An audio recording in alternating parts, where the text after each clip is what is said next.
नमस्कार. स्वाभिमानी TV news चॅनलच्या बातमीपत्रात आपलं स्वागत. जाणून घेऊया दिवसभरातील ठळक घडामोडी. साक्री रोड प्रभाग क्रमांक 15-16 येथील विविध विकास कामांचे शहराच्या आमदारांच्या हस्ते झाले आज लोकार्पण.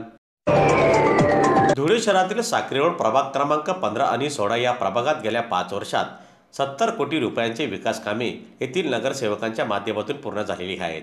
दरम्यान 2 वर्षात इंजिनियर दिनेश पोद्दार यांनी देखील 14 कोटींची कामे केलेली आहेत. यापूर्वी एवढी कामे कधी या प्रभागात झालेली नाहीत. दिनेश पोद्दार यांच्या प्रयत्नाने साकारण्यात आलेल्या रस्ते व पथदिवे या विकास कामांचे आज शहराचे आमदार यांच्या हस्ते लोकार्पण करण्यात आले.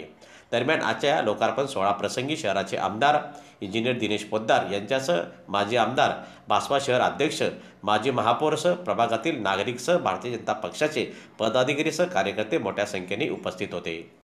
तसा मॉल आपण या ठिकाणी बांधतो, 40 कोटीचा मॉल आपण बांधतो. त्याचं काम महिन्याभरात आपण चालू करणार आहोत. तोही मंजूर झाला. रस्ते गटार येणाऱ्या काळात आमचे जे तुम्ही निवडून द्याल नगरसेवक ते करतीलच,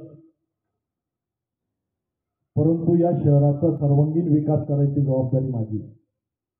कारण की मी या शहराचा आमदार म्हणून नाही निवडून आलो, मी तुमच्या सर्वांचा सालदार म्हणून काम करणार आहे. आणि मला खात्री आहे का या 5